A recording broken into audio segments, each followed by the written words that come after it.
समुद्राला आज मोठी भरती आहे, त्यामुळे समुद्राला मोठं उधाण येण्याची शक्यता आहे। आज मुंबईसह कोकण किनारपट्टीवर समुद्रात 0.5 मीटर ते 1.5 मीटर उंचीच्या लाटा उसळण्याची शक्यता आहे। त्यामुळे नागरिकांनी समुद्र किनारी जाऊ नये असा इशारा देण्यात आलाय।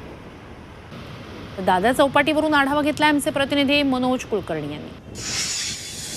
मुंबईच्या अरबी समुद्रात आज उंच लाटा येण्याची शक्यता हवामान खात्याने वर्तवलेली आहे आणि त्याच अनुषंगाने मुंबई महापालिका असेल किंवा इतर जे सुरक्षा विषयक विभाग आहेत त्यांनी अलर्ट राहण्याचं सांगितलेलं आहे। परंतु मी आहे आता दादर चौपाटी या ठिकाणी आणि या ठिकाणी आपण बघू शकतो सध्या लाटा तर येत आहे, उंच जरी नसल्या तरी लाटा येत आहेत आणि या लाटा रात्री 11 वाजेपर्यंत अशाच राहणार असल्याचं सांगितलेलं आहे। आणि त्या अनुषंगाने मुंबई महापालिकेनं मुंबई पोलीस असतील, त्याचबरोबर फायर ब्रिगेड असेल किंवा ज्या सुरक्षा व्यवस्था आहेत त्यांच्याशी संपर्क साधून त्यांनी समुद्रकिनारी सुरक्षा प्रदान करावी असं सांगण्यात आलेलं आहे। परंतु या दादर चौपाटी या ठिकाणी आपण बघू शकतो की इथे कुठल्याही प्रकारची सुरक्षा नाही आहे। जे पर्यटक येतात की जे युवक येतात ते मात्र समुद्रात खोल आतपर्यंत जात असल्याचं पाहायला मिळत आहे। यामुळे कुठेतरी दुर्घटना होण्याची शक्यता आहे। Video journalist Omprakash Manoj Kulkarni, Zee 24 तास, मुंबई।